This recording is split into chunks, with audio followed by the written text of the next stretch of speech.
Olá, boa noite. Vou convidar aqui o pastor Michel.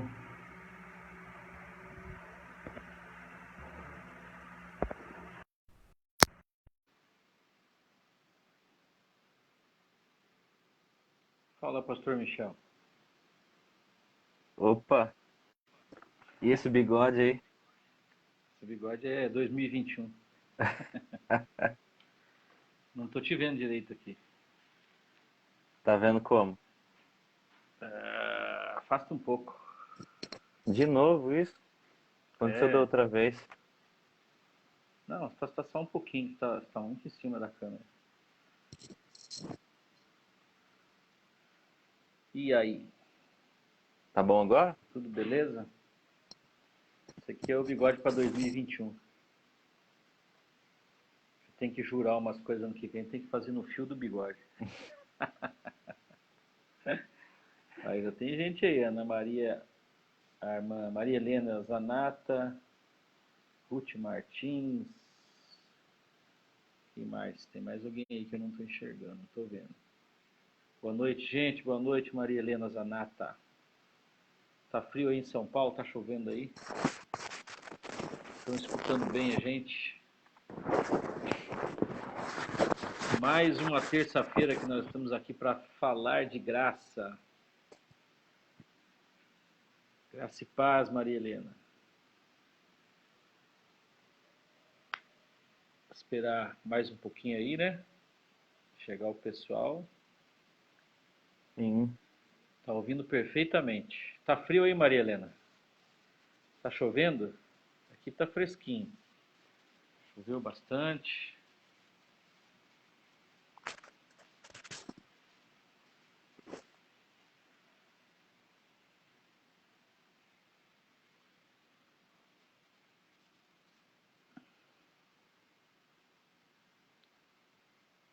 Vamos ver, né, se nós vamos ter colegas de trabalho aí. Como é que tá aparecendo o bigode aí? Tá interessante que tá, por O enquanto. Matheus, o Matheus Ah, falou assim, até que você não ficou tão feio. não, tem que ver grande, né? Porque por enquanto tá. Aí, tá clima gostoso lá em São Paulo. Já choveu bem aqui.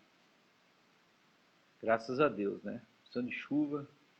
Aqui no Pantanal, aqui em Campo Grande, Mato Grosso do Sul, tá precisando de muita chuva. Tá caindo chuva, devagarinho tá caindo.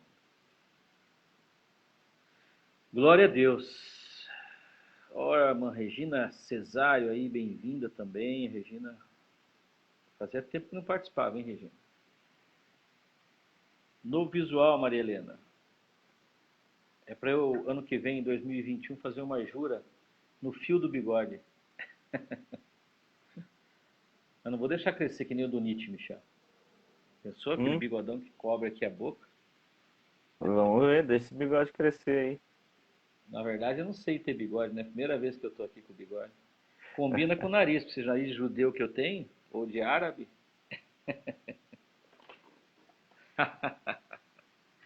Ajuda a disfarçar.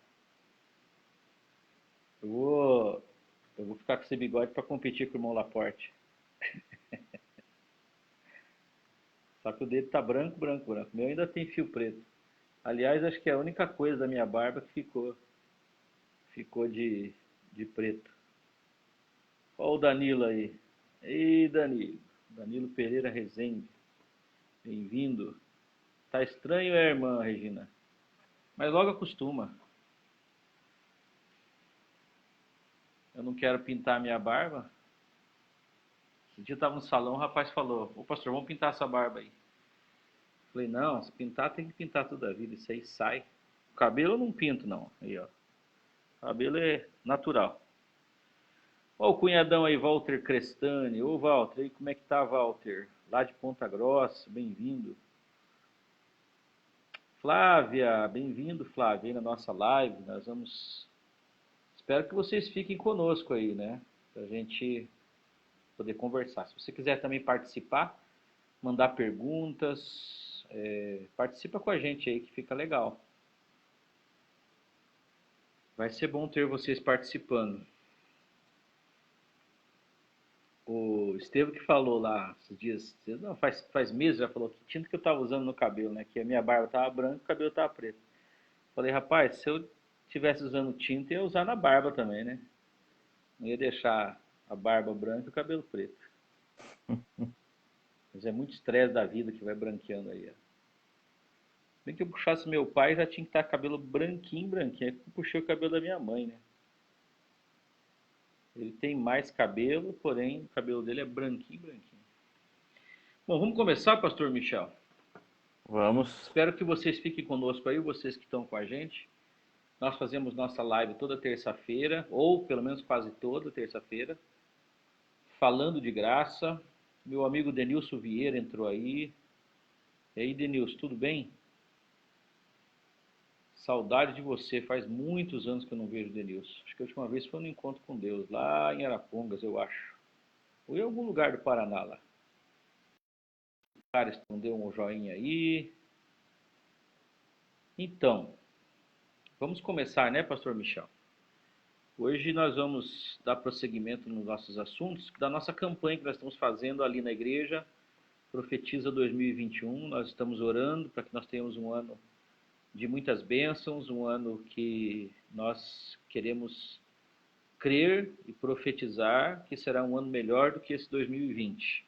Por mais que os prognósticos e até profecias digam que não vai ser melhor, talvez até pior, mas a gente prefere acreditar naquilo que é positivo, naquilo que tem a ver também com as coisas espirituais, como diz o apóstolo Paulo, não atentando nós para as coisas que se veem, porque elas são temporais, mas para aquelas que não se veem, que são eternas, que é da onde vêm todas as nossas bênçãos, do nosso Deus que é eterno.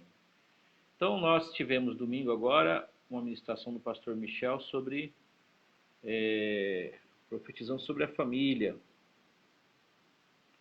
Um abraço para você também, Denilson. Então, o pastor Michel vai fazer uma introdução aí, porque nós queremos dar uma discorrida a mais, né? Nós temos trabalhado a igreja com a questão da justificação pela fé, com a salvação pela graça, reforçado isso, e uma vida também vivendo debaixo do favor de Deus, do favor imerecido. Como que é conduzir família com o sustentáculo da graça? Na verdade, eu que tive as minhas experiências, já vou começar falando isso, pastor Michel, que com certeza faltou graça para que não desse certo. Mas, amém, estamos aí vivos, a gente vai aprendendo com a vida e o Senhor tem nos dado o privilégio de a gente permanecer. Graças a Deus, né, vocês, meus filhos, meus netos, são 3 filhos abençoados, minhas noras, a Evelyn, a Carol, o Manuel e a Alice, que são meus netinhos, e sou muito feliz de ter vocês, e vocês, mais meus irmãos lá de Ponta Grossa, meu pai, são a minha família de sangue, e também a família em Cristo, que é a Vereda e todos aqueles que são nossos irmãos em Cristo em todos os lugares. Nós somos uma grande família. Mas o pastor Michel vai dar mais uma discorrida aí sobre o que ele pregou domingo para nós. O pastor Michel está com a palavra. Sim, eu iniciei a minha pregação com um texto. Primeiro eu li o Salmo 127 e eu falei depois de Colossenses capítulo 1, né? E eu nem falei, comentei tanto sobre Colossenses, só que aquele texto era a chave de tudo, porque eu disse que o propósito da família é apontar para Jesus Cristo, que Jesus é o centro de tudo, né? A glória de Deus através de Jesus Cristo, é o centro de tudo. E eu queria ler um trechinho aqui de Colossenses 1 antes de prosseguir, que fala o seguinte, diz assim, Cristo é a imagem do Deus invisível, o primogênito de toda a criação, porque nele foram criadas todas as coisas que há nos céus e na terra, visíveis e invisíveis, sejam tronos, sejam dominações, sejam principados, sejam potestades, tudo foi criado por ele e para ele. E a partir disso eu discorri acerca do casamento. Porque se tudo foi criado por ele e para ele, a família, o casamento também foi criado para ele. E eu disse em 3 pontos que o casamento glorifica a Deus, porque aponta para Jesus Cristo sendo uma cópia imperfeita do casamento perfeito de Jesus Cristo com a igreja. Aponta, glorifica a Deus, porque evidencia as nossas fraquezas, e as nossas fraquezas nos levam a olhar para a força de Jesus Cristo, o noivo perfeito. E em terceiro lugar, glorifica a Deus, porque o casamento é um dos instrumentos de Deus para nos tornar a imagem e semelhança de Cristo. Agora, se você coloca essas 3 perspectivas em relação ao casamento, por exemplo, já muda muita coisa. Porque geralmente, principalmente hoje em dia, a gente vê o casamento como uma das fontes de felicidade. E se a gente busca felicidade no casamento, muitas vezes, ao longo do tempo, ela vai acabando. A satisfação vai acabando, as fraquezas, as falhas vão aparecendo cada vez mais, as insatisfações vão gerando novas insatisfações, e essas insatisfações vão gerando cobranças, e aí vira um ciclo vicioso, vira uma bola de neve. E é nesse ponto que eu acho que a gente já, inclusive, fez uma live sobre isso, né? Mas é onde entra a graça.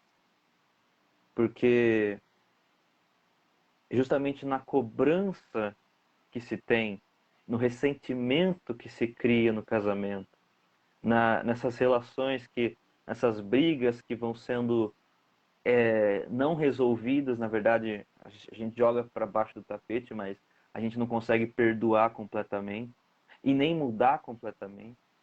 E aí fica aquele ressentimento escondido e amargura, e isso vai crescendo, vai virando uma bola de neve, uma hora explode. Só que a graça, e que também está contida nesses 3 pontos que eu disse que apontam para Jesus Cristo, que deveria ser o nosso refúgio, o primeiro modo como a gente encara o casamento, é um exemplo disso. A graça faz com que a gente abandone as exigências. A graça, como aquela frase do C.S. Lewis, né? O Deus perdoou o imperdoável em nós. E nós, por consequência, perdoamos o próximo. A graça gera isso em nós, mas não é por obrigação também. Não é porque a gente pensa assim, Deus me perdoa, agora vou ter que perdoar. Não, nós realmente abandonamos aquele sentimento de justiça própria, aquele sentimento dentro de nós que faz com que a gente pense que o outro nos deve algo. Porque se o outro nos deve algo, é porque ele de algum modo se colocou numa posição inferior a mim. E eu agora estou numa posição superior a ele. Ele me deve. Só que quando a gente percebe o quanto a gente devia para Cristo e quem a gente é realmente na nossa natureza interior, independentemente dos nossos atos, a gente para de olhar para o outro como um inferior, como uma pessoa moralmente inferior. A graça faz com que a gente olhe para o outro e não reivindique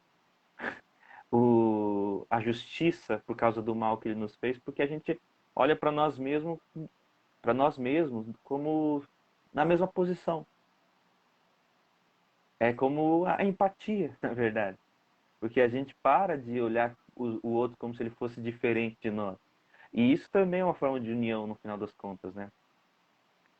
Mas eu estou fazendo um resumo geral aqui, tanto da minha pregação de domingo, como do pensamento da graça, mas é que existem várias coisas na nossa cabeça, na nossa mente, coisas que a gente pensa assim, isso aqui é meu direito, isso aqui,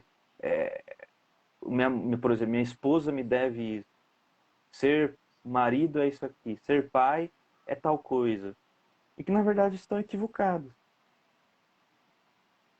São fruto da nossa criação, a forma como a gente aprendeu com os nossos pais, mas o Evangelho nos traz uma lente diferente. O Evangelho nos traz um outro modo de lidar com o próximo. E isso deve se refletir no casamento, na vida familiar. E aí a gente vai conversar um pouquinho sobre isso, né, dando alguns exemplos. Eu gostaria que o pastor Loyola, meu pai, fizesse um comentário aí sobre esse assunto que eu expus no domingo e dando a sua contribuição. Na verdade, assim, eu já tinha ouvido falar um pouco sobre, alguém deu uma pincelada sobre o mistério, né, que é a igreja e Cristo como um perfeito casamento, porque ele é o noivo e ela é a noiva. Você já viu um pregador falando que o noivado é diferente de casamento, né? Que essa expectativa do casamento, quando você é noivo, e ele fez essa comparação com a igreja, porque nós ainda somos prometidos de Cristo, né? Esse casamento, metaforicamente falando, que é essa união eterna que nós vamos ter com Ele no arrebatamento, porque o Espírito Santo é o amigo que está preparando a igreja para encontrar com o Senhor. E, e Cristo é esse noivo, então nós temos uma relação com o noivo que é uma relação ainda de bastante expectativa, de alegria, de preparação para esse encontro, então não é bem propriamente o casamento ainda, né? O bom de tudo é que o casamento será na eternidade, e na eternidade, onde não vai haver mais nenhuma das nossas idiosincrasias, né, as nossas debilidades, então esse casamento vai ser perfeito. Agora, quando fala sobre esse mistério da igreja com Cristo, simbolizando o perfeito casamento e o modelo, que na verdade foi o que se expôs, eu não tinha ouvido ainda uma pregação do jeito que você fez. Não me lembro de ter ouvido uma pregação assim e nem de ter lido nada assim. Né? A profundidade que você pôs, e até nós tínhamos conversado que você não ia entrar nessa coisa de dar os exemplos em relação à questão da família, né? Porque nós estamos, domingo foi profetizando sobre a família. Você se ateve mais ao casamento, que é vamos dizer assim, a cola do lar, né? Do casal é que vem os filhos, é que vem os projetos, que vem os sonhos, que vem as conquistas, né? Que também vem os netos futuramente. Mas eu achei muito feliz a tua colocação, a tua aplicação, porque de qualquer forma, até as coisas ruins, como eu também, né? Se fosse, não é aqui o assunto em si, mas se eu fosse falar das minhas experiências, por mais que houveram, vamos dizer assim, foram derrotas, né? Eu sofri derrotas nessa área porque me divorciei 2 vezes. Mas você fez uma colocação de que até isso glorifica ao Senhor Jesus, glorifica a Deus, porque o que está acontecendo numa família e a oportunidade que a gente tem, né, depois para perdoar, para se restaurar, para você dar continuidade, isso é uma coisa que é um trabalhar do Espírito Santo com a gente, por quê? Porque até as nossas falhas, as nossas dificuldades glorificam o Senhor. Né? E eu lembro que uma vez até falei para você, né? A gente fica assim, aquela coisa, né? Como é que você vai falar de um assunto que você teoricamente não é, teoricamente não, factualmente não é um vencedor. É que na verdade as pessoas não sabem, né? Que meu primeiro casamento durou 25 anos, foram 27 anos e meio junto com a tua mãe, né?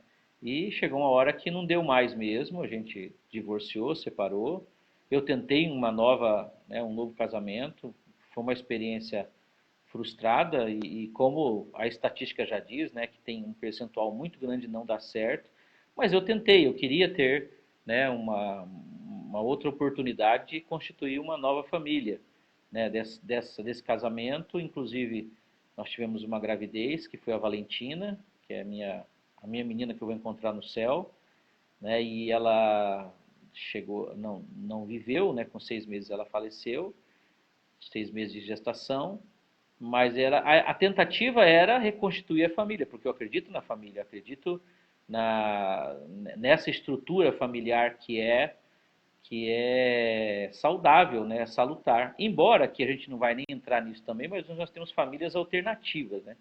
Outro tipo de família também se constituindo, que são tentativas de constituir esse núcleo onde as pessoas possam ter relacionamento, se amar, enfim, aprender um com o outro. E claro que nós temos outro modelo, né? Os cristãos têm outro modelo de família que não esses modelos alternativos. Mas é uma questão de cosmovisão também nossa, e a gente crê que esse é o modelo ideal. Mas essa estrutura familiar, ela, né, por mais que tenha as suas dificuldades, até mesmo seus fracassos, né, você fez uma colocação que foi de glorificar o Senhor, né? E eu ia falar isso, que estava um dia com dificuldade, né, inclusive para nesses baques, nesses negócios, passando esses negócios, eu fui ministrado pelo Espírito Santo que eu sentindo assim uma vergonha, né, em relação a não ter vencido nessa área factualmente, porque é um fato, né? E aí o Espírito Santo falou para mim, bom, se você crê que todos os pecados estão perdoados, que eu levei tudo isso na cruz, eu levei essa tua vergonha também na cruz. Então tudo glorifica o Senhor. E aí também, né, tem pessoas que falam, mas como é que você vai falar de casamento? Eu tenho experiência, eu que tenho experiência do casamento, de dizer como, né, não chegar a esse limite. Aliás, eu não sou a favor do divórcio, né, e passei por isso, ó, chegou a isso, mas eu, por exemplo, eu falei já aconselhei casais depois disso, né, escrevi até um artigo aí no Face um dia, algumas pessoas comentaram, mas uma das coisas que a pessoa não pode entrar pela via é de falar sobre o divórcio. Se ela mira essa porta e deixa essa porta entreaberta, fatalmente ela vai passar por ela. E eu lembro que nos últimos tempos, até com a tua mãe, a gente falava muito em divórcio. Então é aquela solução mais rápida que você acaba pegando para ver se resolve as coisas. E tem situações que não tem como continuar mesmo, né? Infelizmente. Mas até isso glorifica o Senhor. E a forma com que você colocou, ela ficou assim,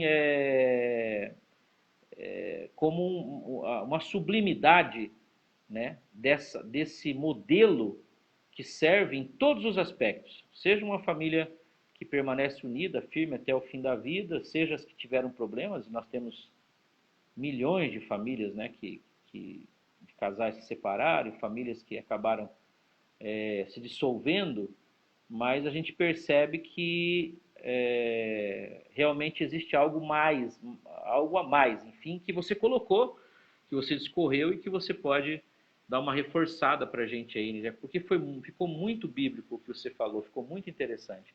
Eu fiz essas colocações minhas porque bate certinho, né? Com uma situação onde até a frustração ou o insucesso ele é para a glória do Senhor, porque a gente aprende com tudo isso, né? Sim. É, isso é muito importante, porque ainda que o casal permaneça unido, não se divorcie no papel, a gente sabe que existem muitos fracassos que não são públicos, né? Casais que É, vivem como casados no papel, mas dentro de casa é como se fossem separados. E é preciso. Como que a gente realmente conserta isso? O meu foco não foi dar soluções práticas para o casamento, soluções de vida, até mesmo porque receitas. receitas, até mesmo porque um, um jovem como eu, ensinar pessoas já maduras a viver em casamento, seria um pouco, não sei, um pouco estranho pelo menos, né? Mas assim, a gente sempre pode voltar para a Bíblia, a gente sempre pode voltar para a concepção correta das coisas, e é para isso que eu Porque estava querendo a levar. matéria é bíblica, né?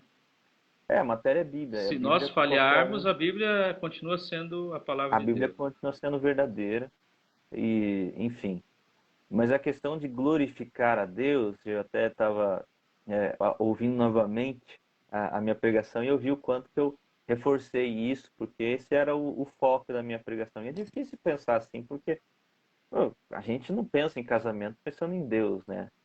Sejamos sinceros, a gente pensa em casamento pensando em nós mesmos, na nossa felicidade, no quanto que a gente ama aquela pessoa, a gente encontra alguém, se apaixona e quer viver o resto da vida com essa pessoa. Tudo bem, não tem problema. A questão é que a gente precisa amadurecer em algum momento e perceber o que é amor de verdade. O que realmente e de onde vem o amor. Como que a gente encontra, de onde vem essa fonte. Porque as pessoas até dizem, né? Ah, no começo é paixão e aí depois, quando você continua com a pessoa, se torna amor. É, não se torna amor naturalmente, não se torna amor como um passe de mágica. O amor é uma coisa muito específica.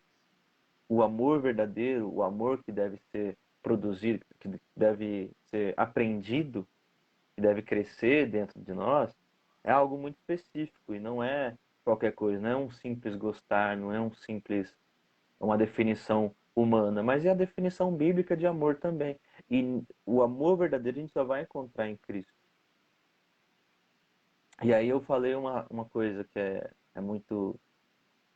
Eu acho que se as pessoas tivessem isso como uma regra, elas seriam muito mais felizes. A vergonha não deveria existir por causa das nossas falhas, das nossas fraquezas, nas nossas debilidades.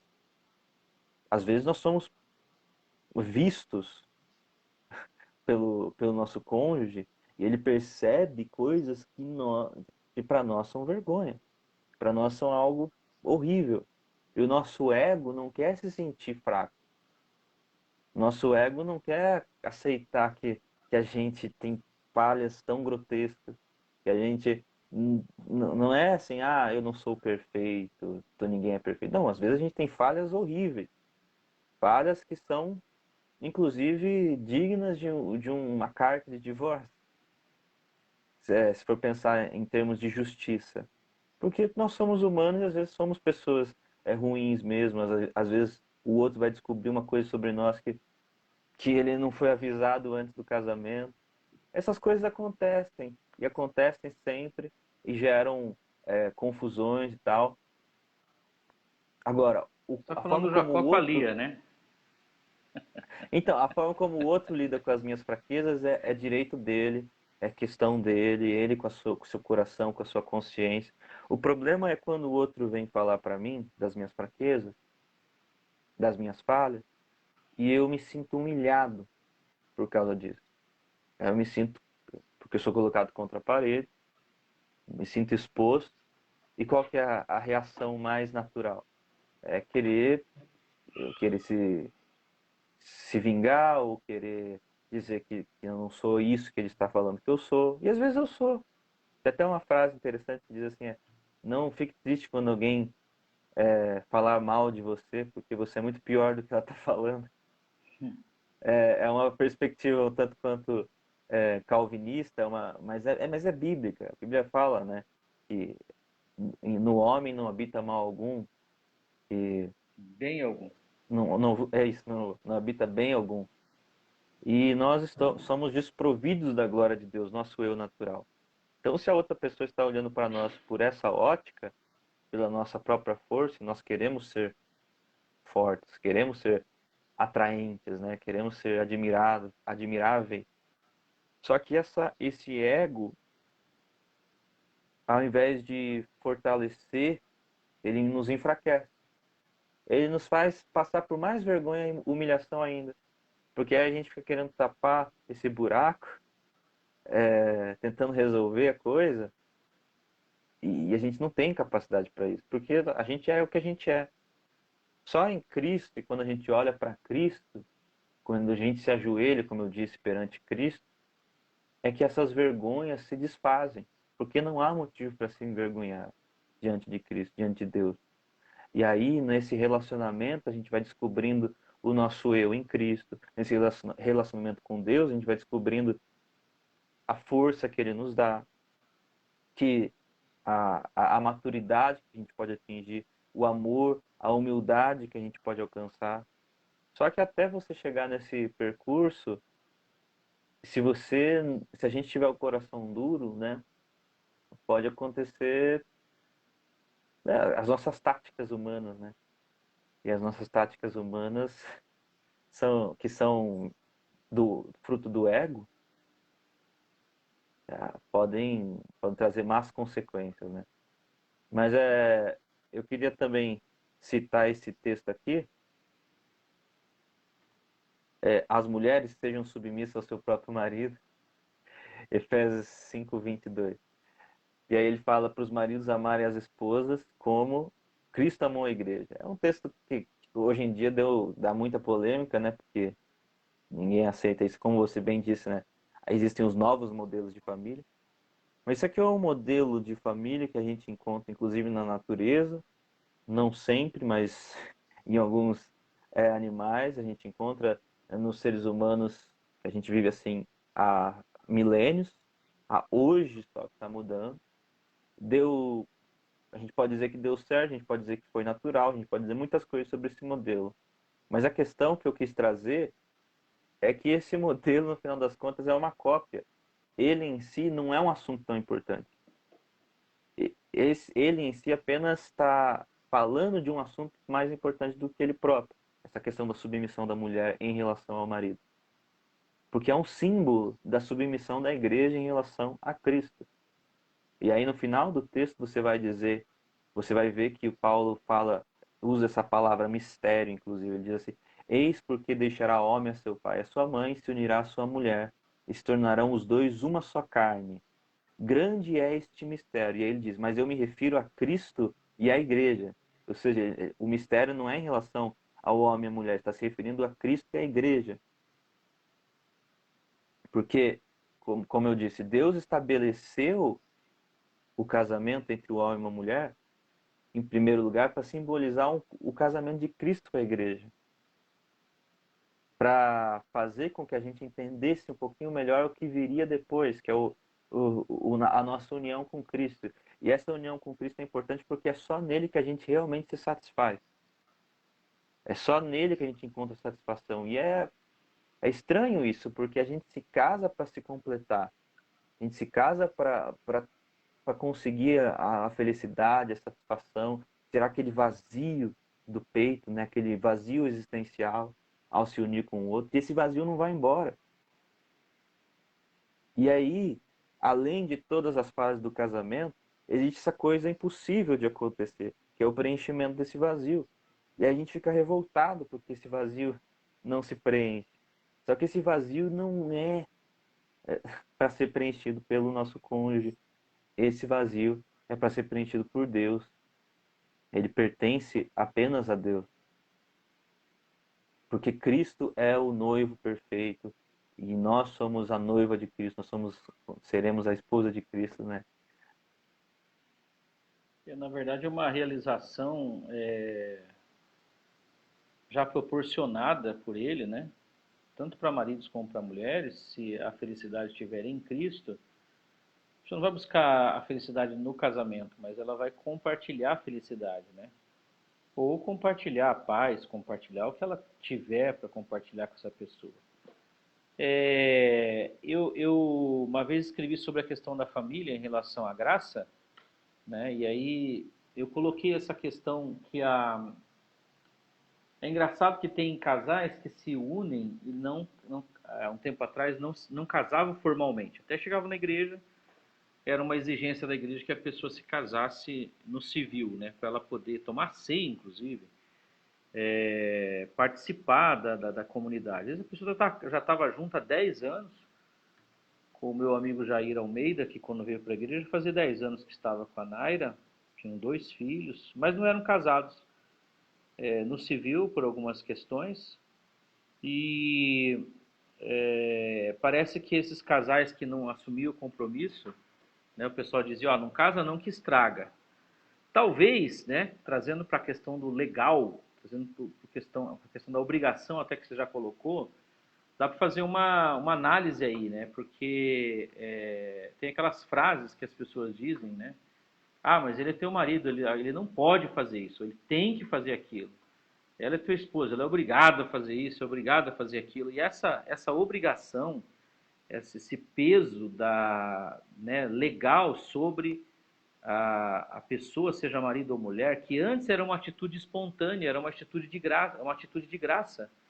A pessoa via que a outra não merecia, né? No noivado, namoro, noivado, etc, né? E a pessoa concedia. Então, o que é graça? Não é favor imerecido? Então, se a pessoa concedia graça a outra, né, o favor imerecido, né, numa coisa ou outra que se faz um pelo outro, parece que é um ambiente mais apropriado, um ambiente familiar mais em relação à graça. Por exemplo, né, um filho que não você ser licencioso com o filho ou ser permissivo, mas por amor, muitas vezes os pais, né, pai e mãe, eles fazem pelos filhos algo que os filhos não merecem, né? Então a gente até brinca, às vezes fala assim, você não merece, mas eu vou fazer por você isso. Isso nada mais Sim. é do que graça, né? É favor imerecido. Então, se a gente conseguisse, né, e a questão de alcançar maturidade para isso também, ser ministrado nisso. Porque eu, por exemplo, tenho mergulhado com a igreja, ou procurado ministrar sobre a graça nos últimos 5 anos, e aí você vê que dá para você aplicar em tudo, né? Casamento debaixo da graça, criação de filhos, finanças, negócios, amizade, ministério, né? Tudo fundamentado na graça, no que? No favor imerecido. Como que você vai receber uma graça tão grande, né, atentar para uma salvação tão grandiosa que o Senhor fez por nós, quando você mergulha na graça, você vê o quanto você é imperfeito e nunca vai ser perfeito por você mesmo aos olhos de Deus, só por causa de Cristo que nós nos tornamos perfeitos e aceitáveis e agradáveis a Deus no amado Jesus, que a gente vê, né, a gente mergulhando nessa profundidade do não merecimento desse amor, nunca merecemos, não merecemos hoje, não mereceremos. Por isso que é graça, é favor imerecido. O problema é que as pessoas foram ensinadas, eu também fui ensinado, que a graça vai até a hora que você se batiza. Depois que você batizou, você está por conta própria e se vira, porque senão você vai para o inferno. Então você não era salvo, se tornou salvo agora em Cristo, mas o teu estado ficou pior, porque a tua consciência de erro e de mácula, de culpa, se torna, ela acaba aumentando, porque antes a pessoa não conhecia a lei de Deus, não conhecia os preceitos de Deus, ou pelo menos não vivia neles, e se sentia melhor, né? Agora ela em Cristo acaba ficando num estado pior, né? A Adriana escreveu que, mas eu acho que a pessoa tem que ser casada no civil. Não, esse é o modelo que nós preconizamos pela igreja, né? Se a pessoa é casada no civil, se bem que hoje tem união estável, né? Tem aquela união que é feita um acordo, inclusive, né? São outros modelos, mas eu citei isso no modelo anterior, que as pessoas parece que viviam, é que você, não sei se você não entendeu, Adriana, mas assim, a pessoa não tinha obrigatoriedade, e depois da obrigatoriedade parece que piora, ou muitos casamentos acaba até, eu presenciei isso, né, que a gente levou pessoas ao casamento civil, e aí o casamento acabou, porque É que é uma ficou, coisa, tipo assim, uma é obrigatória.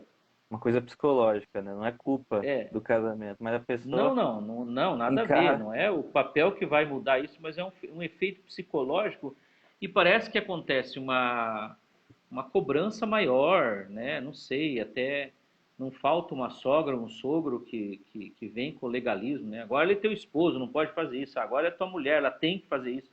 E eu só estou frisando que essa coisa do tem que, isso não é graça. Isso é legalismo. E por que que muitas vezes chega a essa frustração? Porque você quer cobrar, o contrário do que você estava falando, você quer cobrar do outro perfeição, você quer levar a pessoa a se envergonhar, ser envergonhada pelas falhas dela, até que ela mude. Você terminou a tua Esse é pregação o. dizendo que não é o cônjuge que vai mudar o outro, é o Espírito Santo, é um trabalho de Jesus, né? De nos transformar dia após dia. Então, nesse sentido que eu estou aplicando, se a gente mergulha na graça, conhece a graça, a gente consegue também transpor isso para o dia a dia, para a vivência com parceiro, com a parceira, né? E vice-versa, com os filhos, até com sogra e sogro, com aquele cunhado chato que você tem, né? Não você sendo capaz de ninguém, sendo uma pessoa que não bota ordem na tua casa, por exemplo, que né, fica todo mundo, tipo casa da mãe Joana, que todo mundo entra, faz o que quer, não é nada disso, mas é nas falhas do outro a pessoa fazer como Jesus fez. Poxa, os teus pés estão cheios de poeira. Qual que é o meu papel? Lavar os teus pés, não ficar apontando que o teu pé está sujo. Uma das aplicações do lava-pé ali de Jesus é isso, né? O corpo já estava lavado, a alma estava lavada pela palavra, mas os pés na estrada da vida, eles vão adquirindo poeira. A gente tem as nossas falhas, né? Ou vai aparecendo as falhas.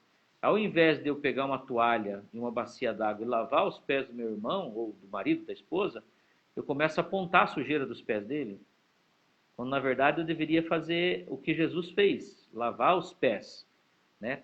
Conceder graça, né, ao filho, né, ao pai, porque tem pais que são difíceis, são mães que são complicadas, né? Então, É, esse invólucro da graça, essa unção da graça aplicada em todas as coisas, eu acredito que seria um caminho muito excelente para a gente trilhar. tem uma coisa muito importante que é a seguinte: a gente não consegue controlar o outro. A gente tenta muito. Às vezes tem pessoas que tentam mais do que outras, mas a gente sempre está tentando causar reações no outro. A gente não pode. A gente não tem esse poder de fato. A gente é responsável, eu sou responsável apenas por mim mesmo, pelas minhas ações, pelas minhas reações, não pela ação e reação do outro. Então, se eu sou gracioso com o outro e o outro, de repente ele abusa, de repente ele não percebe, de repente ele não Isso. muda e tal. Mas olha, não, isso não é nenhuma questão, não deve ser nenhuma questão para nós. Eu sei que é difícil ouvir isso, eu sei que é difícil falar isso, mas a gente sempre pode ser gracioso, independentemente do modo como o outro vai agir. O que ele vai fazer com a graça é responsabilidade e problema dele. Mas para nós, se nós incorporarmos a consciência da graça, a gente vai ficar muito mais em paz, muito mais feliz e vai agir de uma forma muito melhor. A gente vai fazer a nossa parte. A questão, eu não, eu preciso citar aquele texto em que Jesus fala, aquela parábola em que Jesus fala do homem que foi perdoado, né? Uhum. Ele devia tanto Credor com o seu, incompassível. o credor incompassível, ele devia tanto para o seu senhor, que o senhor viu e resolveu perdoar, só que era uma dívida impagável, ele ia demorar a vida inteira para pagar aquela dívida. Mas o senhor foi gracioso.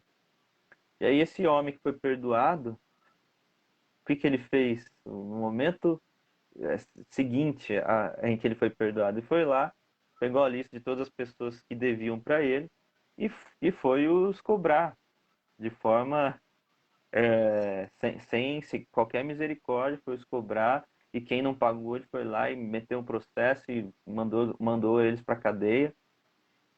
Aí o seu senhor, que ouviu isso, ficou sabendo que ele estava agindo dessa forma, foi lá e retirou o perdão. Você não perdoa os outros, eu também não vou perdoar você. E essa é a nossa relação com Deus. É difícil porque a gente, a gente acaba até sentindo culpa, mas não é para sentir culpa. É para você perceber que as nossas reivindicações em relação ao outro, que parecem justiça para nós, não são, não deveriam, é, nós deveríamos abandonar, é isso. Nós temos que ser capazes de abandonar essas prerrogativas, essa justiça que a gente quer em relação ao mal que o outro nos faz. E porque, inclusive, tem efeitos psicológicos que a gente nem percebe. Acontece muito com qualquer pessoa, né? Não só no casamento, mas quando um outro nos faz algum mal, e a gente sabe que ele é, não pode resolver aquilo, não pode compensar aquele mal que ele nos fez, a gente quer que ao menos ele se sinta mal. A gente quer que ao menos ele fique triste, ele fique de alguma forma também atingido emocionalmente por causa do mal que ele nos fez. E É no a casamento vingança, né? é uma vingança, a gente quer que ele pague com a tristeza dele, a gente quer que ele pague com o remorso, com a culpa e tal. E a graça vai fazer com que a gente abra mão disso. É muito difícil, é um milagre, na verdade. Humanamente não dá para fazer isso. Só que quando a gente se submete a Cristo, quando a gente bebe da fonte, a gente, pelo menos aqui dentro, abre mão dessa justiça própria, abre mão dessas reivindicações e deixa de ser o, o juiz, né? Deixa de ser a pessoa responsável pela culpa e pela penalidade do outro. A gente entrega isso na mão de Deus e, na verdade, a gente oferece ao outro o amor, a graça. Isso é algo, eu sei que é difícil, mas se a gente. Mas você sabe que um dos resultados que eu tenho percebido na vereda é esse. As pessoas, desde que eu comecei a ministrar sobre a graça, a gente percebe as pessoas mais leves, sabe? Aquela coisa das pessoas não estarem julgando e condenando o outro, porque a igreja é uma família, é o lugar que você vai ver as falhas uns dos outros. Principalmente se estiver num pequeno grupo, se estiver participando de algum ministério, você vai invariavelmente entrar em contato com as debilidades das pessoas e se houver uma dimensão, melhor, uma atmosfera de cobrança, de julgamento, de condenação, de legalismo, esse ambiente se torna um ambiente tóxico, porque não há ninguém ali é como se nós estivéssemos todos com a pedra na mão diante daquela mulher adúltera e Jesus perguntando: quem não tem pecado, atire a primeira pedra.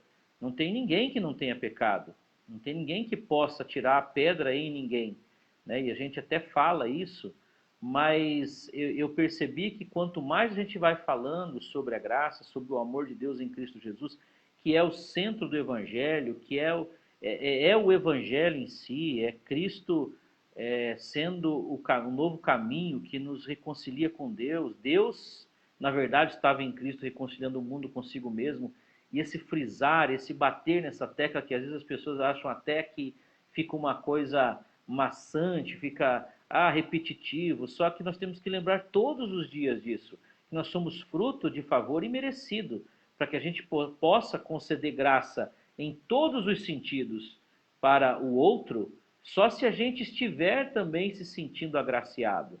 Se a gente estiver se sentindo sem peso da culpa, da condenação, né, dessa culpa neurótica que caminha com, principalmente a maior parte dos cristãos, que está sempre querendo se policiar para ver se você consegue não fazer uma coisa errada, sendo que isso é puro ego, porque nós vamos até o fim da vida, né, num processo de transformação. E daí por isso que eu citei essa questão do lavar os pés do próximo, porque Jesus disse para nós fazermos isso. É uma aplicação que eu ouvi numa pregação também, o pastor fez, dizendo, olha, ao invés de você ficar apontando a sujeira do pé do próximo, lave o pé dele, você lave o pé dele. Você tire a sujeira dele sem falar nada. Ou seja, você vai, de alguma forma, trazer palavras, porque a lavagem é pela palavra, você vai trazer palavras, não precisa ser literalmente lavar o pé, porque às vezes você lava o pé do outro, mas sem significado nenhum. Mas a palavra é a água que lava as nossas vidas, nossas consciências. Então, como é que você vai lavar o pé do outro, a sujeira do outro com a palavra? É você dizendo boas palavras. É você não apontando, não condenando, não querendo vingança, não querendo que a pessoa seja humilhada, destruída. Né? Isso não se trata de ser conivente com o erro dos outros. Não é isso. Isso é uma coisa que não é correta. Você não vai ser conivente. Ser conivente é a pessoa estar errando e falar assim, você está certo, você não está errando em nada, né? Você concordar com aquilo que a pessoa está fazendo. Não, mas as pessoas vão para o outro lado, né? Ao invés ao contrário de concordar, condena. Então, eu tenho percebido que quanto mais a gente mergulha no favor imerecido, na graça mesmo, a gente vai se sentindo mais amado, mais amado, mais amado. E se você ama, né, você também tributa amor. Porque não dá para você sentir amor se você se sente condenado o tempo todo. Por Deus, por exemplo, os púlpitos, quando a pessoa vai e ouve uma mensagem que ela está ali sendo acusada o tempo todo, realçando os erros dela, realçando os pecados dela, a pessoa vai querer retribuir isso, vai querer retribuir isso a outras pessoas, né? Vai querer tratar as pessoas, né, com essa raiva que vai surgindo dentro da pessoa, né? Então, é um processo que, na verdade, se trabalha totalmente o contrário, né? Em muitas igrejas se trabalha o contrário, sempre querendo colocar culpa nas pessoas e apontar os erros, como se isso fosse mudar as pessoas. Isso não muda ninguém, isso não tem o poder de transformar, é o amor que transforma, é o amor incondicional de Deus através do Espírito Santo, pela palavra, que vai mudando e a gente vai de glória em glória se tornando cada vez mais semelhante ao Senhor. Então, esse ambiente de graça, se tiver na igreja, se nós estivermos ministrando como nós estamos fazendo, a tendência é ele se alastrar para dentro do trabalho, né? Lá nas repartições onde a gente trabalha, na empresa que a pessoa tem, para dentro da família também, nos relacionamentos, e isso na rua, né, no ônibus, em qualquer lugar que a gente ande, você vai ter uma outra perspectiva de olhar sobre o ser humano, né? A Adriana perguntou aqui, né? Mas será que assim as pessoas não vão se sentir à vontade para pecar, sabendo que serão perdoados? Ué, mas a pessoa ela tem que se sentir não à vontade para pecar? Quem é que tira a vontade dela de pecar ou quem é que coíbe isso? Na verdade, não existe isso, né? Isso é uma ilusão, é hipocrisia. Você falar que a pessoa está errada ou falar de pecado não leva a pessoa a deixar de pecar. É muito pelo contrário. Se falar para mim não pensar num elefante amarelo, daí que eu vou pensar no elefante amarelo, né? Porque eu já pensei nele, só de falar eu já pensei. Então, essa é uma das colocações que as pessoas fazem. Por quê? Porque estão acostumadas com lei, estão acostumadas com regrinhas. E regra serve para criança. A Bíblia diz que aquele que ainda está nessas primeiras coisas não amadureceu na justiça. Então, você falar para É, uma criança, cuidado com a rua, não põe a mão no fogo, não brinque com faca, né? Você fala isso para criança. Então, se você ficar o tempo todo querendo vigiar e ali trazer para as pessoas a lei mesmo, né? Mostrar para elas a lei, a Bíblia diz que, na verdade, quando Paulo ele exclama essa passagem em 1 Coríntios 15, ele fala assim: onde está a morte, a tua vitória? Porque o orgulhão da morte é o pecado e a força do pecado é a lei. A força do pecado é a lei, não é a graça. A lei é que leva as pessoas ao erro, porque elas se sentem condenadas e aí elas pensam assim: bom, já que eu estou. O que é um custo para quem está vomitado, né? Já que eu estou no inferno, eu vou dar um abraço no diabo. O que as pessoas fazem é mergulhar no erro. Que nós somos barra de ouro. Eu quero responder essa pergunta. O Senhor nos tornou preciosos, como joias preciosas. Quando uma joia cai na lama, você não joga a joia fora, você pega a joia e limpa a joia, né? Mas você não vai bater na joia, você não vai queimar a joia, você vai lavar a joia. E lava pela palavra, porque a joia continua sendo joia. Uma borboleta, se ela cai numa lama também, Ela não deixa de ser borboleta, não virou lagarta. Ela tem que ser tirada daquela poça de lama, de alguma forma ela se enxugar e ela sair voando, porque ela não deixou de ser borboleta, simplesmente ela se sujou naquela lama. Quando a pessoa peca, ela está se sujando. Ela deixa de ser justa aos olhos do Senhor? Não, a Bíblia diz que não. Nós estamos justificados em Cristo Jesus. Não é pelas nossas ações. Agora, se isso vai levar a pessoa a viver uma vida em pecado, é porque ela não entendeu a graça, não entendeu o amor de Deus, ela não compreendeu o tanto que ela está sendo amada, mas Deus não desiste da pessoa, Ele continua amando essa pessoa incondicionalmente, para que a pessoa sinta que o amor dele é verdadeiro, é real, e só que nós estamos fazendo uma transposição desse amor. Se a pessoa não entendeu ainda isso, é porque não entendeu a graça. Então, a Adriana, assim, com todo respeito, eu digo, não entendeu o que é graça, na verdade, né? Que é o que muita gente fala, que é uma graça barata, que vai levar as pessoas a terem liberdade para pecar. Isso aí é beabá do começo da graça. É, Não é assim. Na verdade, a pessoa que se sente amada, Jesus falou para aquela mulher que estava ali chorando aos pés dele e enxugando os pés dele com seu cabelo. Ele falou assim, o fariseu disse, olha, se Jesus soubesse quem é essa mulher, ele não deixava ela nem tocar nele. Então eu acho que ele não é profeta. E então ele contou aquela parábola pro Simão, e aí falou para ele, Simão, cheguei e você não me deu ósculo santo, essa mulher não cansa de beijar meus pés. Você não me deu água para lavar os pés, ela está lavando com as suas lágrimas. Você não me deu toalha para enxugar meus pés, ela está enxugando com seus cabelos. E eu te digo uma coisa, Simão, a quem muito for perdoado, mais vai amar. Então, é aí que está. É esse o assunto. Se nós mergulharmos nessa realidade do Evangelho, do tanto que Deus nos amou em Cristo Jesus, então nós também poderemos levar isso para outras pessoas, inclusive, no caso, a nossa família, né? eu acho até que a gente devia estender um pouco mais a live hoje para não acabar. Que É, horas são já? Eu estou sem já, relógio. já, já vai dar 9 horas aqui. Mas é o seguinte, eu penso assim, pelo menos, que, ó, virei aqui minha câmera. Ah, às vezes as pessoas não vão mudar. Às vezes você vai oferecer a outra face, o sujeito vai bater na outra face e vai bater no resto também do Capaz de corpo, cuspir na tua cara ainda. vai cuspir na sua cara. A gente não está prometendo nada aqui, que com a graça você vai gerar, é certeza que o outro vai mudar ou que o outro não vai se aproveitar disso. Não, a gente só está dizendo que esse é o nosso caminho, essa é a nossa vereda, é a vereda da É. graça. E assim, entre os cristãos, pelo menos, entre aqueles que são nascidos de Deus, que têm contato com Deus, isso vai gerar algo neles. É lá em Romanos 12, no capítulo 12, a partir do versículo 18, o Paulo diz assim, não, a partir do versículo 17. Não retribuam a ninguém mal por mal. Procurem fazer o que é correto aos olhos de todos. Façam todo o possível para viver em paz com todos. Amados, nunca procurem vingar-se, mas deixem com Deus a ira, pois está escrito: minha é a vingança, eu retribuirei, diz o Senhor.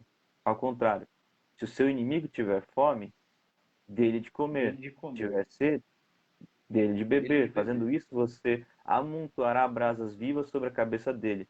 E aí conclui no 21. Não se deixem vencer pelo mal, mas vençam o mal com o bem. A gente, a gente nem sempre pensa assim, né? Em relação ao marido, aplica isso em relação ao marido ou à esposa, porque a gente não os trata como nossos inimigos. Não, não é nosso inimigo, mas na verdade essas correções que a gente procura fazer no outro, essas correções que a gente procura fazer no nosso cônjuge, para eles, porque a gente diz para nós mesmos, não, que a gente está só o corrigindo, né? Só fazendo com que ele pare de fazer o que ele está fazendo. Mas na verdade são carregadas de outras emoções vingativas. E a psicologia, a psique, a mente, nossa mente é muito complexa. É muito ela nos engana, a gente não percebe o que a gente está fazendo. A gente vai falar com o outro, vai corrigir o outro, vai dizer uma coisa que é verdade, só que carregada de uma emoção punitiva, uma emoção vingativa, uma emoção de condenação, um tom de condenação, que no fundo, mesmo que a gente não perceba, a gente quer que o outro se ajoelhe, peça perdão, se sinta mal, se sinta triste. E para isso a resposta é, eu creio, não importa o que o seu cônjuge está fazendo para você, você tem que descansar, você tem que responder o mal com o bem. E a vingança é de Deus, se ela for existir, né? É, na verdade, assim, eu coloquei que é um ambiente que a gente tem que criar a partir, né? A Adriana respondeu que ela entendeu agora, a partir da gente meditar sobre isso, é que, como nós temos falado, as igrejas, elas, por causa da demanda, dos diversos problemas, né? E agora nós estamos fazendo uma campanha focando em assuntos práticos, mas a gente colocando o fundamento da graça, né? Que é família, finanças, saúde, vida espiritual, né? Só que parece que é um principiar de falar, né? Daquilo que mais deveríamos falar, como Paulo fala em 1 Coríntios capítulo 2, que ele não se propôs a saber nada a não ser Cristo crucificado. Olha, o apóstolo Paulo podia falar de muitas coisas, né? Discorrer horas e horas sobre a filosofia judaica, sobre a lei, sobre a história de Israel, mas ele falou: não me propus a saber nada entre vocês a não ser Cristo e esse crucificado. O assunto principal dele era esse. O evangelho é esse. E a partir do evangelho e da compreensão desse grandioso amor de Deus, aí a gente trata. Porque, por exemplo, eu sempre cito isso, você pega Efésios, a Epístola aos Efésios, na qual você citou o Efésios 5, né? Se não me engano, da submissão das mulheres, o amor do marido, Sim, Efésios sim, 5. uhum. Mas até o capítulo 3, o apóstolo Paulo vai trabalhar fortemente no sermão dele, na carta dele, né, vamos dizer, a carta, para mostrar quem nós somos em Cristo Jesus, o lugar que nós somos elevados, a posição para a qual nós somos colocados. E aí que está, né? Eu citei que uma borboleta não deixa de ser borboleta se ela cair na lama, que daí a gente confunde a situação com a posição.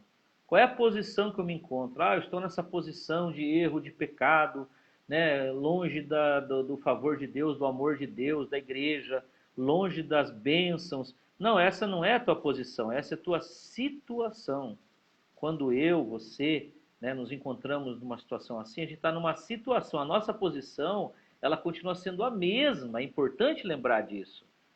Então, quando a pessoa ela vai sendo ministrada sobre isso, ela vai compreendendo, né, e é claro que tem que haver a iluminação do Espírito Santo, para que a pessoa entenda a graça, porque se você ouvir uma pregação, faça o bem, recebe o bem, faça o mal, recebe o mal, isso é 2 mais 2 é 4, né? É até lógico, de acordo com a lei. Era assim, né? Mas a lei e os profetas duraram até João. A igreja, ela foi desviada do foco que é Cristo. Mas quanto mais nós vamos pensando sobre isso, e você colocou, a gente não está prometendo. Não, não é a gente que promete. É a graça que produz isso, né? Porque Tito, o apóstolo Paulo escrevendo a Tito, fala que a graça nos ensina. A graça se torna um mestre para nós. Eu tenho dia a dia, né? Você sabe, você é meu filho, eu sempre tive uma natureza forte, de posições fortes, de maneira de colocar as coisas, né? Acho que é o sangue alemão da minha avó e mais um restante de não sei do que, né? Sempre foi assim, mesmo depois de convertido. Mas a partir do momento em que eu comecei a mergulhar na graça e aprender, a buscar, né? Eu fui vendo pequenas mudanças foram acontecendo, foram acontecendo, foram acontecendo, e a gente vai sendo instigado pela graça a fazer isso que você está falando, por exemplo, né? Não se vingar, você conceder graça, você amontoar brasa sobre a cabeça do teu, entre aspas, inimigo, né? Porque há pessoas que se colocam como inimigo da gente mesmo. O duro é você ter inimigo dentro de casa. Por exemplo, né? Não é raro, tirando do espectro marido e mulher, Ter famílias que filhos não falam com pais, que pais não falam com filhos. Esses dias um irmão falou para mim que que o filho, ele visitou uma pessoa no hospital, e aí a pessoa que está quase morrendo falou, olha, eu queria conversar com meu filho, eu queria pedir perdão para ele, queria também perdoá-lo.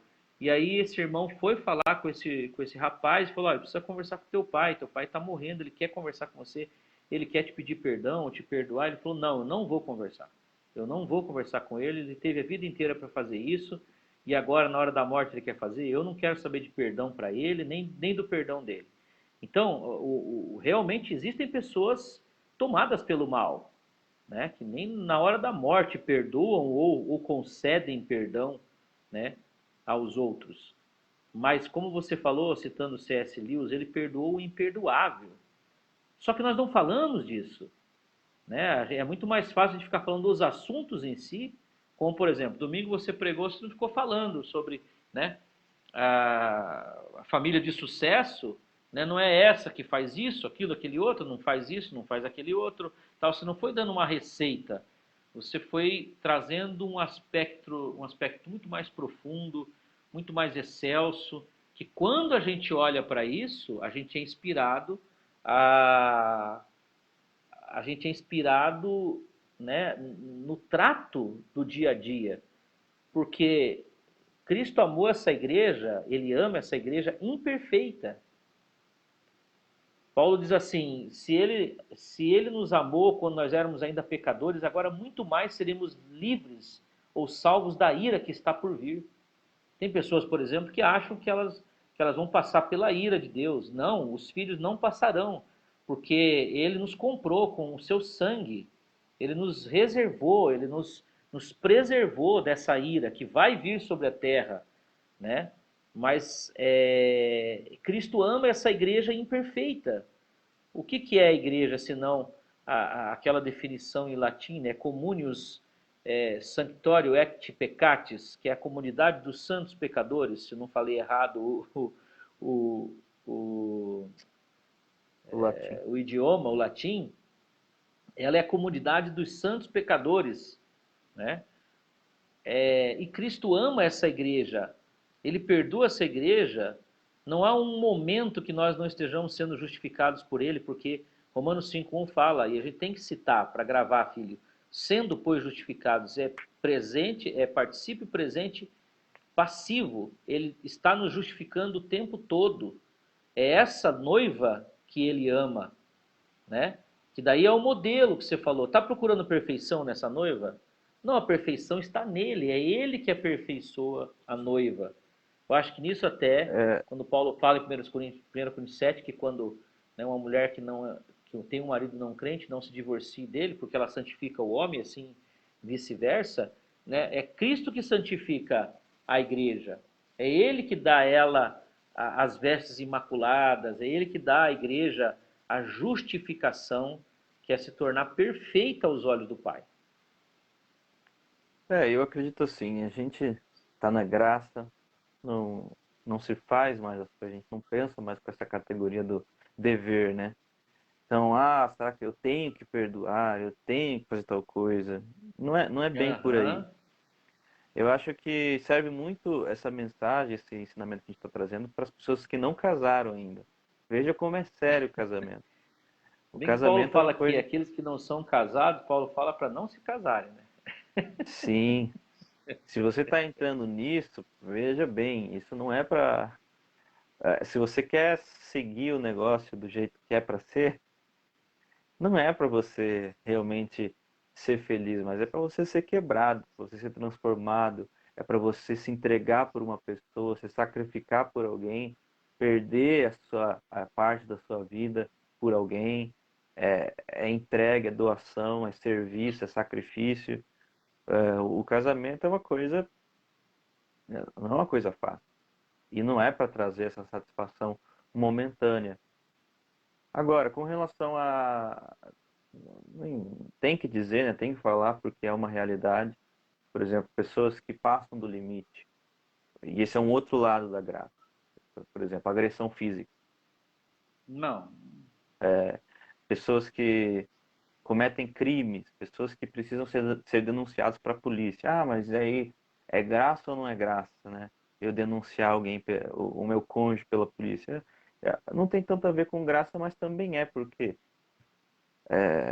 quando a Não, pessoa e já passou, casos terríveis casos de horríveis. Quando a padrastos, pessoa já padrastos que passou, violentam crianças, né, seus enteados, ou até pai que violenta filho, isso aí não se sim, confunde com a questão da graça, que a pessoa e pode até isso ser aí agraciada por Deus um dia, pessoa mas a pessoa já passou do limite e é graça, inclusive, que haja uma punição por sim, parte da lei, porque se não houver punição, a pessoa não vai voltar atrás, a pessoa não vai parar de fazer aquilo porque ela já está num vício.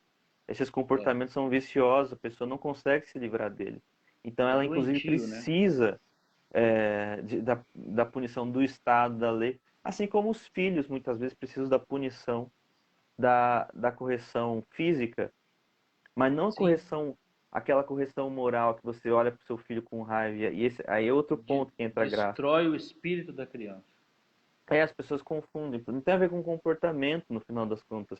Se você vai bater no seu filho, se você vai denunciar o agressor, não tem a ver com isso. Tem a ver com o que você sente pela pessoa. Você não sente raiva da pessoa, você não sente ódio, você não quer que ela seja punida por ódio, você não quer que a justiça seja feita porque a pessoa merece o mal. Não, você realmente o vê como você enxerga a si mesmo. Eu poderia estar fazendo o mesmo que esse cara está fazendo, que essa moça está fazendo. Então eu não sinto raiva deles. Mas às vezes é necessário ações legais, ações dentro da lei humana, dentro dos limites, né, do que é aceitável. E até por isso também é que a gente pode entender a questão do divórcio, que as pessoas se divorciam e sempre vem a pergunta, né? Ah, mas pode? Não pode? Não tem mais a ver com pode, não pode, não tem mais a ver com dever. Tem a ver com graça, tem a ver com escolhas, tem a ver com consciência. Às vezes as pessoas escolhem esses caminhos e não tem a ver com dever. A partir da aconteceu a escolha, segue a partir daí com a graça, com o pensamento da graça. E a gente vai, no final das contas, crescendo de uma forma ou de outra. Se a gente é salvo, se a gente está na graça, se a gente conhece Jesus Cristo, tudo coopera, porque o nosso coração vai se transformando, né? Amém. Vamos encerrar? Vamos. Tá bom o assunto, mas a gente vai encerrar. A Adriana escreveu: eu já fui casada, mas quero me casar novamente. Deus te abençoe, Adriana. Casamento não é para os fracos, realmente. Tem que ter muita graça de Deus. Agradecer as pessoas que estiveram conosco, né? Todos vocês, obrigado pela presença. Nós estamos toda terça-feira aqui com esse nosso ponto de encontro. Eu, Pastor Michel, fazendo essa live para a gente poder meditar e também orar juntos, né? Quero orar com vocês nessa hora, porque para não ficar só nas nossas palavras, e convidar vocês para estar conosco, né? Domingo agora nós estamos com os cultos pela manhã, né? Ali com todos os cuidados, a gente fala, né? O pessoal está consciente, está de máscara ali, tem o álcool gel, né? As famílias estão sentando próximas. Se você olhar numa foto, estão próximas, mas são famílias que já convivem juntas, estão sentando juntas. Não tem numa fileira, é difícil ter uma fileira que não tenha famílias, né? As pessoas estão escolhendo sentar juntas e acaba até juntando as cadeiras para ficar mais próximas. Mas a gente está todo domingo das 9 às 11, né? É o propósito. 8h30 tem um cafezinho com um leite ali, um chazinho, um pão com manteiga. A pessoa pode chegar, tomar um café junto com a gente e convidar vocês para estarem conosco e convidar todos que quiserem, né, mergulhar na graça com a gente, no Evangelho de nosso Senhor Jesus Cristo, que é o verdadeiro Evangelho, o Evangelho do favor imerecido e não da velha aliança. Nós somos pastores do novo concerto. Né? Vamos orar, pastor Michel? É, não vi se você falou, mas nesse domingo a gente vai Ah, sim. estar Nesse pregando domingo sobre continua a saúde. campanha E nós vamos falar sobre saúde, abençoando a nossa saúde, né, para 2021. Pedir que Deus também derrame saúde sobre a nossa nação, nosso estado, nossa cidade e sobre toda a terra, em nome de Jesus, que é o nosso serviço, né? O apóstolo Paulo diz para nós levantarmos as mãos e abençoarmos, orarmos por todos os homens, pelos governantes, para que haja paz, para que haja dias ainda, né, dirigidos pelo nosso Deus. Oremos. Obrigado, Deus, por essa noite. Mais uma vez nós podermos chegar ao coração, alcançar esses irmãos que não estão junto conosco.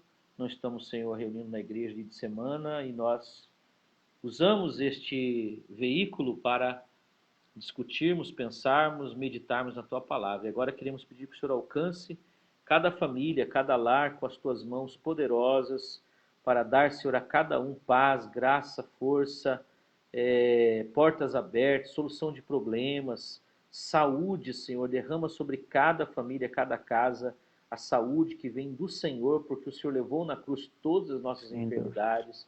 Meu Deus, que haja provisão, prosperidade, que tenhamos um final de ano, Senhor, guardados pela Tua boa mão. Nós oramos por aqueles que estão hospitalizados, que eles se recuperem, familiares, irmãos queridos, nós colocamos debaixo da Tua graça nessa hora, Senhor.